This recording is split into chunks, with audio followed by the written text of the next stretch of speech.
Hello everyone, स्वागत है आपका द कॉम्पिटिटिव फोरम पर।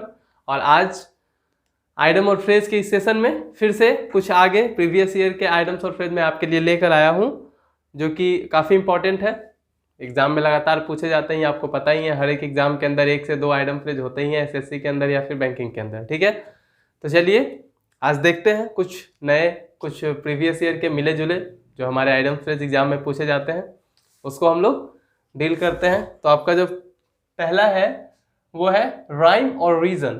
राइम और रीजन, इसका मतलब क्या है? राइम और रीजन का मतलब, ऐसे राइमिंग वर्ड हम लोग पढ़ते हैं कविता में, जो लास्ट लाइन होता है उसको बोलते हैं राइम। ठीक है, लेकिन एक्चुअली यहाँ पे राइम और रीजन का मतलब है कि किसी कारणवश कोई भी काम किसी भी कारणवश होना या ना होना, ठीक है, इस चीज को दिखाता है। यानी कि किसी भी कारणवश ये होता है राइम एंड रीजन का मतलब। ठीक है, यानी कि इसको लिखेंगे, क्या लिखेंगे? For any reason. For any reason मतलब किसी भी कारण से, किसी भी कारणवश। ठीक है, ये हमारे फर्स्ट आइटम का मतलब है, राइम और रीजन। इसका मतलब क्या हो गया? किसी भी कारणवश, किसी भी कारण से। ठीक है, चलिए नेक्स्ट है हमारा right handed person. Right handed person, generally हम लोग बोलते हैं कि वो उसका राइट हैंड है। राइट हैंड का मतलब यूँ कहें कि वैसे व्यक्ति जिनका बहुत ज़्यादा अहम रोल होता है किसी भी व्यक्ति के लिए या किसी भी संस्था के लिए। ठीक है, राइट हैंड का मतलब क्या हो गया? कि जिसका बहुत ज़्यादा वैल्यू है, मोस्ट वैल्यूएबल पर्सन। जो हम अपने आम भाषा में बोलते हैं ना, राइट हैंड, लेफ्ट हैंड, तो बोलते हैं कि वो उनका राइट हैंड है, मतलब बहुत ही विश्वासी व्यक्ति है, बहुत ही क्लोज है। ठीक है, तो राइट हैंड का मतलब क्या है? Most valuable person. Most valuable person, ठीक है, sorry, most valuable person. Most valuable person मतलब हो गया क्या? Right hand. आम भाषा में हम लोग ऐसे ही बोलते हैं, है ना, तो उसका सेंस आसान है। ये तो काफी, ये तो सभी लोग जानते हैं। राइट हैंडेड पर्सन का मतलब क्या होता है? Most valuable person. ठीक है, चलिए नेक्स्ट है rock the boat. Rock the boat का मतलब क्या होता है? रॉक द बोट का मतलब है बेसिकली, मतलब संतुलन बिगाड़ना। किसी भी चीज का बैलेंस, एक मतलब माहौल है, अच्छा सा माहौल चल रहा है और उसको बिल्कुल बिगाड़ देना, यानी कि इन सेंस माहौल को बिगाड़ देना, बैलेंस को बिगाड़ देना, कहने का ये सेंस है। ठीक है, रॉक द बोट, इसका मतलब होता है डिस्टर्ब द सिचुएशन। ठीक है, डिस्टर्ब द सिचुएशन। अगर हिंदी में कहें तो ऐसा कह सकते हैं कि माहौल खराब करना, माहौल खराब कर देना, माहौल बिगाड़ देना, है ना, ये इसका सेंस है। रॉक द बोट यानी कि डिस्टर्ब द सिचुएशन, सिचुएशन को खराब कर देना, माहौल को बिगाड़ देना, है ना, ये इसका सेंस है। समझ में आ गया? आसान है। चलिए नेक्स्ट क्या है? Rolling stone. रोलिंग स्टोन, ठीक है, रोलिंग का मतलब पता ही आपको, घूमना होता है, एक बड़ा सा पत्थर और वो घूमते जा रहा है, घूमते जा रहा है। ठीक है, तो रोलिंग स्टोन को इन हिंदी एक वर्ड है अस्थिर व्यक्ति, जो बिल्कुल शांत नहीं रहता हो, अस्थिर, जिस हमेशा कुछ ना कुछ हलचल करता रहे, है ना, इन मतलब जो एक्टिव हो हमेशा। तो इसका सेंस यही है। रोलिंग स्टोन का मतलब है कि अस्थिर व्यक्ति। अस्थिर व्यक्ति मतलब जो अस्थिर नहीं है। ठीक है, जो अस्थिर नहीं है उसको क्या बोलेंगे?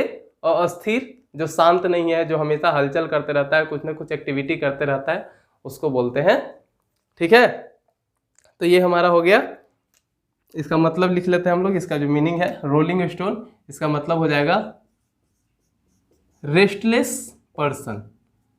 रेस्टलेस पर्सन मतलब जो आराम न करे, लगातार लगा रहे, वही सेंस है। रेस्टलेस का मतलब क्या हो गया? अस्थिर, जो बिल्कुल, अस्थिर का मतलब जो शांत बैठा हुआ है, और अस्थिर मतलब जो कुछ ना कुछ हलचल कर रहा है। ठीक है, तो रेस्टलेस पर्सन का मतलब हो गया, रोलिंग स्टोन का मतलब रेस्टलेस पर्सन। ठीक है, ये हमारा इसका मतलब है। नेक्स्ट देखते हैं रॉयल रोड। रॉयल रोड का मतलब होता है काफी आसान रास्ता, है ना, an easy way. Royal road, royal actually जो वर्ड है हम लोग यूज करते हैं इन हिंदी, रॉयल का मतलब होता है राजा, राजघराने से रिलेटेड कुछ वैसा। लेकिन रॉयल रोड का मतलब क्या है? कि इजी वे, डायरेक्ट वे, कहीं पहुंचने के लिए एक आसान रास्ता, या कहीं जाने के लिए जो एक सीधा रास्ता होता है, डायरेक्ट वे, उसको बोलते हैं रॉयल रोड। ठीक है, यानी कि एन इजी और डायरेक्ट रोड, डायरेक्ट वे, रास्ता, सीधा रास्ता कह सकते हैं या एक आसान रास्ता कह सकते हैं, ठीक है। तो रॉयल रोड ये सेंस देता है, ठीक है, आसान था। चलिए next, rule the roast. Rule the roast अच्छा आइटम है और इसका मतलब होता है रौब जमाना, किसी के ऊपर अपना रौब जमाना, किसी को डराना धमकाना, उसको डोमिनेट करना, ठीक है। रूल द रूस्ट का मतलब क्या हो गया, किसी के ऊपर रौब जमाना, जो बोलते हैं ना कि धौंस जमाना, है ना, तो ये सेंस देता है हमारा rule the roost.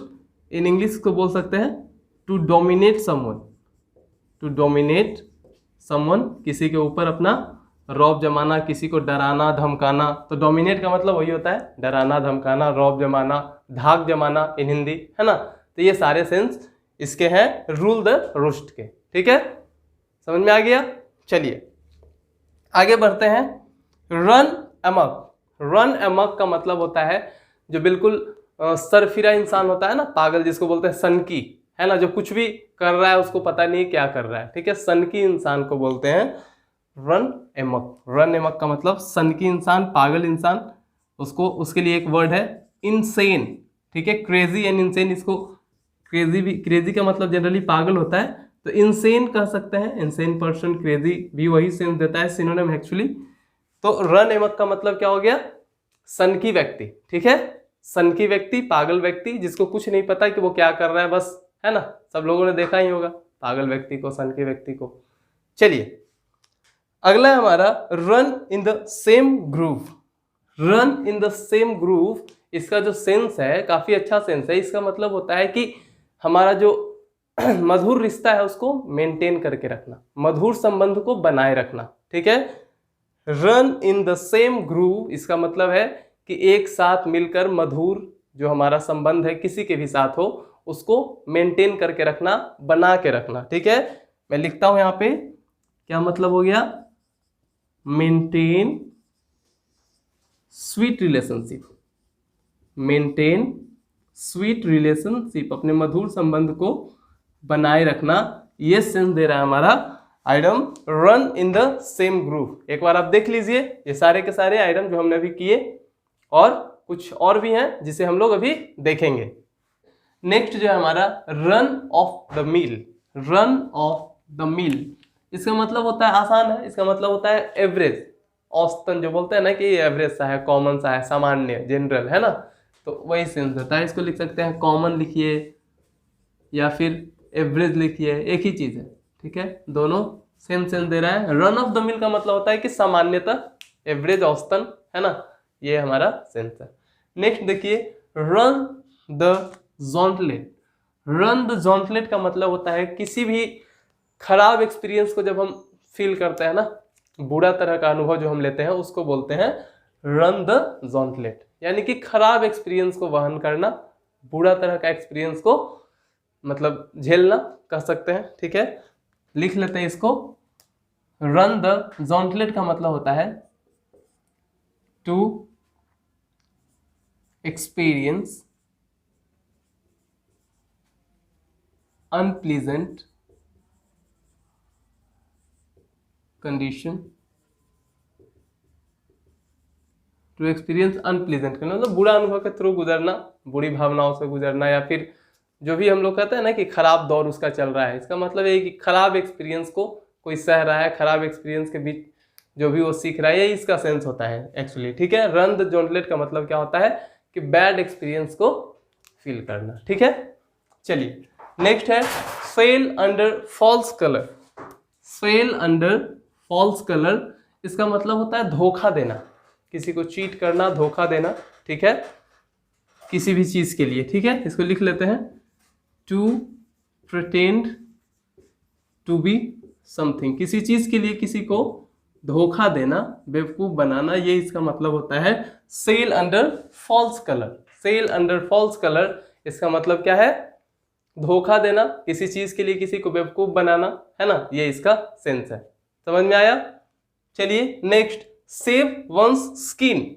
Save one skin पढ़ के इसको क्या समझ में आ रहा है, अपनी स्किन को बचाना।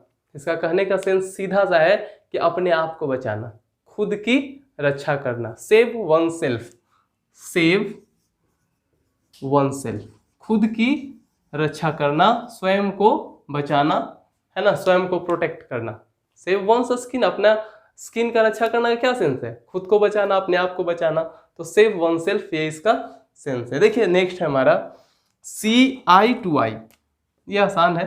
सी आई टू आई, आंखों से आंखों में कई बार होता है ना, हम लोग इशारा करते हैं और समझ जाते हैं एक दूसरे को कि डन या ऐसा कुछ इशारा करते हैं आंखों से, इसका मतलब होता है सहमति बनाना। सी आई टू आई, आंखों से आंखों में जो इशारे होते हैं, इसका मतलब क्या है कि सहमति हुआ, ठीक है, दोनों के बीच में एग्रीमेंट हो गया।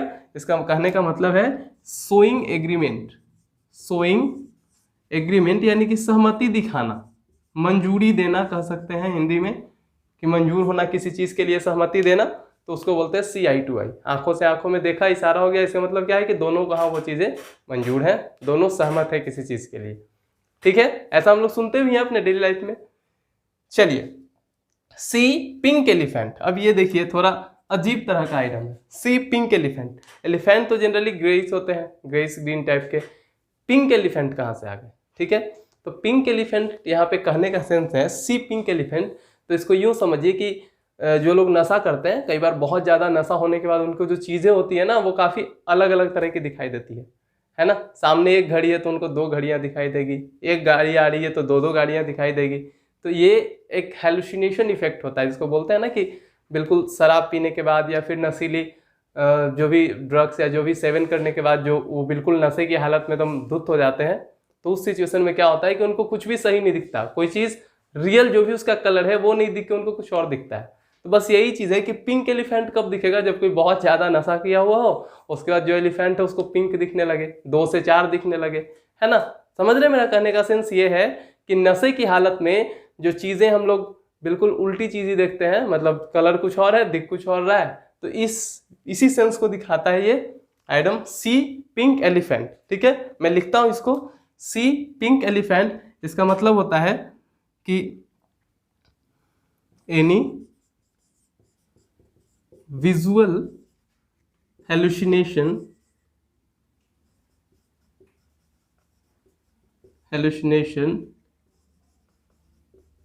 ड्यू टू इंटॉक्सिकेशन, मतलब जो हेलुसिनेशन का मतलब उलझा उलझा सा प्रतीत होना, जो बिल्कुल बोलते हैं ब्लर टाइप का, है ना, उस तरह का दिखना, वैसा इफेक्ट बनना कब, ड्यू टू इंटॉक्सिनेशन, बहुत ज्यादा नशा का सेवन करने के बाद, है ना, नशे में बिल्कुल धुत होने के बाद जो अजीबोगरीब चीजें दिखाई देती है ना, उसी सेंस को ये दिखाता है टू सी पिंक एलिफेंट, ठीक है।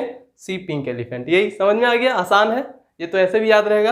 अब देखिए लास्ट है हमारा सी रेड, काफी आसान है। सी रेड, जब कोई बोलते हैं ना कि गुस्से में लाल होना, मैंने बोल ही दिया इसका सेंस। सी रेड का मतलब क्या होता है, गुस्सा होना बहुत ज्यादा, है ना, to be very angry, to be very angry.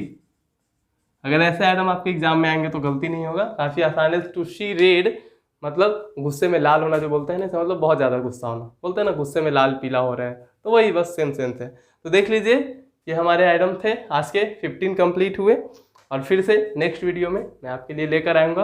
बस आपका काम यही है कि खूब शेयर कीजिए, चैनल को दबा के शेयर कीजिए अपने दोस्तों तक और अदर जगहों तक पहुंचाइए इसको, ठीक है, यही आपसे रिक्वेस्ट है। और मज़ा लीजिए हमारे आइटम्स और फ्रेज के सेशन का, और मैथ का जो भी चल रहा है हमारा, जीके जीएस इंग्लिश, है ना, सारे सब्जेक्ट का, ठीक है। Thank you so much.